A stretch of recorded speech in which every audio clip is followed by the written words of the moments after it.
I'm live again.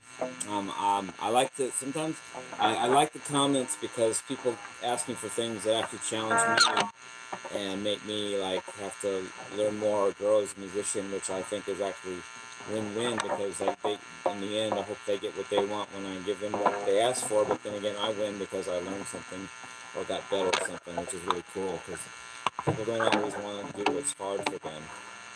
And some of the yet it's a lot of things people ask me for. Sometimes the things that are harder. So I'm glad they do ask that. So this time I'm doing a lesson on rhythmic syncopation, usually just called syncopation. You don't have to say rhythmic. That's just what it applies to. So here we go. Let me dive into this because this is not a new. Sometimes people think, and it's true that technique is hard, playing fast scales and everything, but sometimes even playing just a few notes with the right rhythm or an unusual rhythm or a hard rhythm is really challenging at times. And I picked some good examples for this. I didn't give myself a break. I picked the best examples I wanted to use, and I either get it right or I don't. Let's try to get this. Okay. First of all, syncopation is unique in rhythm theory to me because you're not changing anything on paper. You're just changing the way you order the notes that are already on paper. You're not speeding things up, which could be considered metric modulation or acceleration or deceleration, decelerando, accelerando, decelerando, whatever. And you're not doing different numbers of beats over a different, you're not doing a certain number of beats over a different number of beats because that's polyrhythm. So I'm not doing 5 against 4 or vice versa, 4 against 5, LOL. I'm because that's actually changing the note values, and that's polyrhythms. I'm simply taking the same rhythms, beats that are already there, and just grouping them differently. And so technically on paper, you can't tell the difference. But when you play it, you can. And let me go through some of these. I'm going to play, I have 3 examples cooked up that are from other people, and the rest I'm just going to wing and do my own thing. How about that? That way we balance what I get from other people and have to do right from to them with what I just can do on my own and make things up. So let's just try that. I'm challenging examples here, so I hope I do this right. Hope you guys like this. Let me start with some easy stuff. First of all, let's say you're just playing, just winging this here.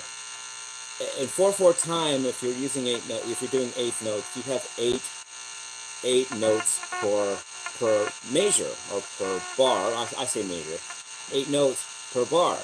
So you can order that different ways.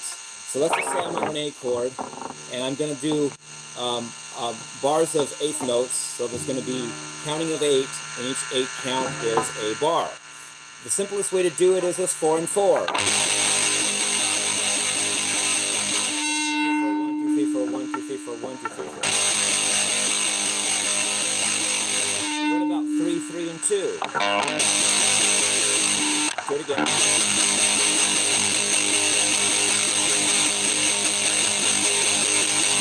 1, 2, 3, 1, 2, 3, 1, 2. Well, it's a different sound, even though you're still doing eighth notes in 4/4 time and doing bars of it. So that's really, and I wasn't going to do this example, but I like Taylor Swift's example on a song called Shake It Off.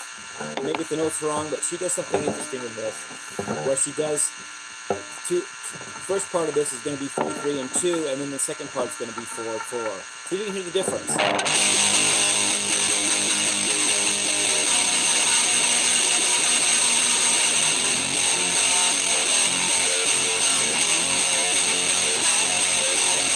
1, 2, 3, 1, 2, 3, 1, 2, 1, 2, 3, 1, 2, 3, 1, 2, 1, 2, 3, 1, 2, 1, 1, 2, 3, 1, 2, 3, 1, 2, 1, 2, 3, 1, 2, 3, 1, 2, 1, 2, 3, 1, 2, 3, 1, 2, 1, 2, 3, 1, 2, 3, 1, 2, 1, 2, 3, 4, 1, 2, 3, 4, 1, 2, 3, 4, 1, 2, 3, 4. That's brilliant because it's the same exact time. Nothing's changing except the way you order the thing, and that's called syncopation. And that gives a lot of effect. I really like that. It's one of my favorite rhythmic things and one of the hardest rhythmic things because people, it's harder to point your finger at because you're changing something subtle. But that subtlety can be very difficult and profound in your music. So that was my Taylor Swift example. I could do my own things. I could make up some rhythm chords and stuff, but Jimmy Page did a lot of this, and I'm not going to try. I've already done Ramble On before on my channel, and that's brilliant. I'm not going to worry about that right now, but it's on one of my YouTube channels, probably this one. I do Ramble On, and I didn't get that many views, but it was harder than it looked to do that, because you have to know the words, you have to know the chords, and you got to play Jimmy Page's wacky rhythms along with it. Yeah, it's kind of cool. Anyway, let me go through the 3 examples I really had planned. For some reason, that seems like a good way to document this, is playing things that people can already relate to. First of all, I just did Queen's song called actually, it's my favorite Queen song. It's called Brighton Rock, live version with guitar solo. And there's a part on there, I'm not going to play the whole thing because it's already on my channel, I just did it, but there's a part that's really cool. And these 3 examples I'm going to give, the first one is the most long, spread out version of syncopation. It's more the form of the song gets syncopated. The second example is going to be where a few bars get changed within a measure of a few bars, things get syncopated. And the last example is all within one single measure, things get syncopated. So it goes kind of from macro to micro in a funny, kind of cool way, I think. Start with the macro. The first most wide out version is the Brighton Rock. Now I'm not going to do the whole thing, but there's a part in there where he's doing a part where it's in 4/4, and you get 2 bars of 4 of quarter notes. So it's 4/4, which is 4 beats, and then another 4/4, which is another 4 beats, and that makes 8. But then he changes it in the next couple times to subtract 1 and make it 7, and then add 1 and make it 9. But that 7 and 9 is still 16, which is still 8 times 2, which still means you're playing in the right same key, same time frame, but you're changing it from 8-8-8 to 8-7-9. That's brilliant. Follow the math. So the first part is going to be 8, then I'm going to do 7, and then I'm going to do 9. If you listen to this and follow it, you can do this. So here we go.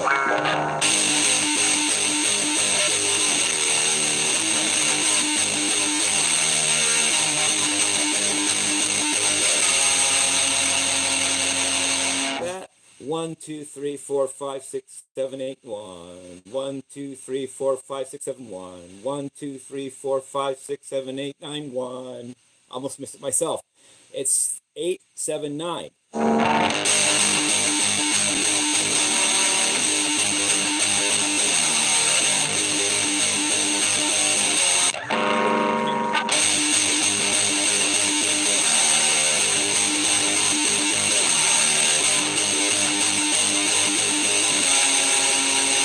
I pulled it off. It's 8 and then the chord, and then 7 and then the chord, and then 9 and then the chord. Let me do it without speaking, because speaking makes it harder for me to actually play it.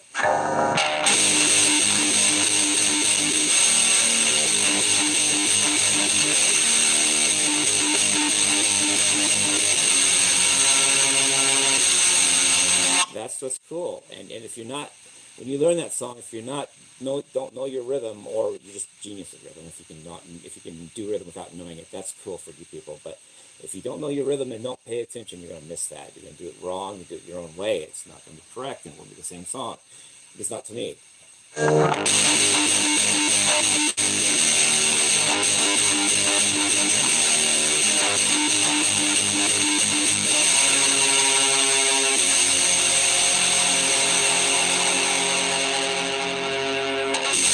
That's really cool. I like how and Brian May did that, probably. That probably came from the brain of Brian May rather than Freddie Mercury, because Brian May's a guitar player, and I give him credit for that. This example is, these are great guitar sidekicks, by the way. This example is Syncopation by Jimi Hendrix. I want to talk about that. It's in 3/4 time, but it's swung. It's triplets in 3/4 time. So if you thought of it that one certain way, you could think of it as nines, because a triplet is 3 subdivisions per beat. If it's 3/4 time, then you have 9 eighth notes per bar. But the eighth notes are actually swung. They're actually triplets. It's actually 3 triplets, and 3 times 3 is 9. So there you have it. But watch what he does in this. And even Eric Johnson, who's one of the greatest guitarists on the planet, messes this up, or he does it wrong on purpose. I don't know which. I don't know him personally to ask him. But when he does Syncopation on his 2006 Anaheim gig, he screws it up. At least doesn't do it like Jimmie, and I want to show it both ways. But first, let's talk about Jimmie's way. I'm not going to focus on Eric, but Jimmie does it like this. It's 3/4 time, so.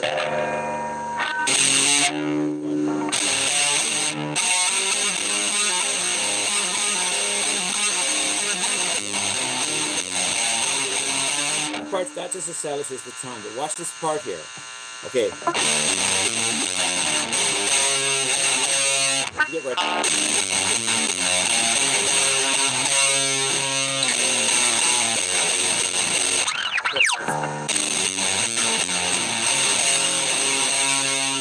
You hold it for 2.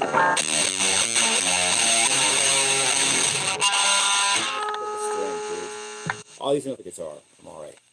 I don't know the string. At least you get to see that I have 2 guitars, at least 2, because here are 2 of them.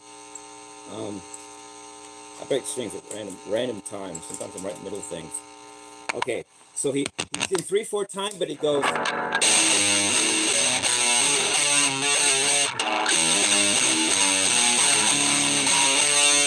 He holds it for 2.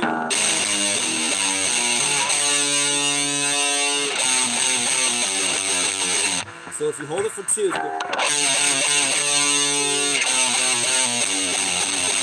can't hear me talk. 2, 3, and 4 is equal to 3, 3, and 3. So instead of going 3, 3, 3, it goes 2, 3, and 4, and it still works because 2, 3, and 4 make 9, and 3 and 3 is 9. Wait.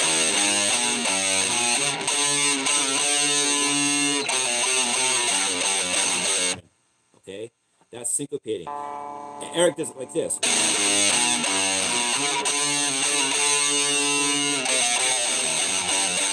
Not correct.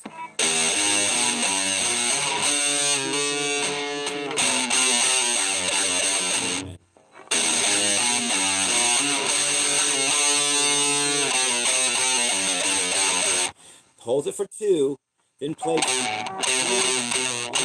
and then 4.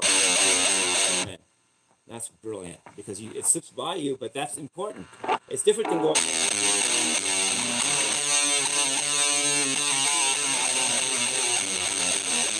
That's a different sound. That's just generic. He wants to get away with doing. So there's a 7 because 3 and 4 is 7, but to get 7 out of 9, you have to start with 2. So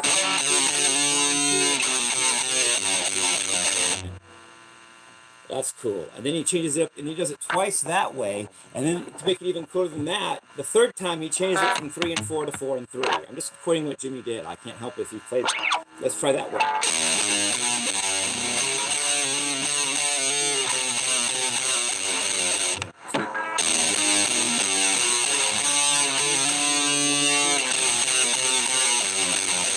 That he changes it from 3/4 to 4/3. So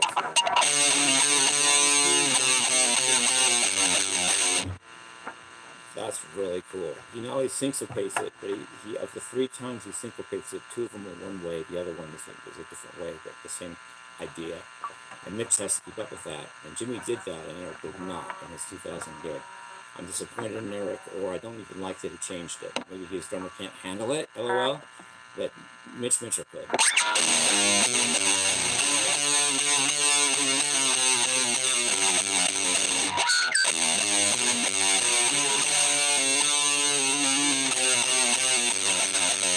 Third time.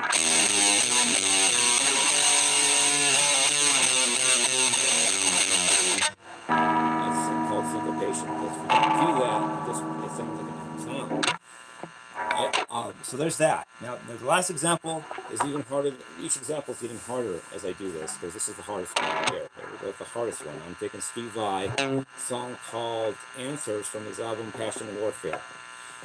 I'm not going to play the whole thing, because I'm not a big Steve Vai fan as far as learning his stuff. I just like to watch him and listen. I'm not going to try to play his stuff. It's a lot of time for what, so I can say I can play a Steve Vai song. I don't just do my own thing, but in one case, I like this. Now, this case is all within one measure. If you have 4/4 time and you break it down to 16th notes, you have 16 16th notes in one bar. I said bar that time.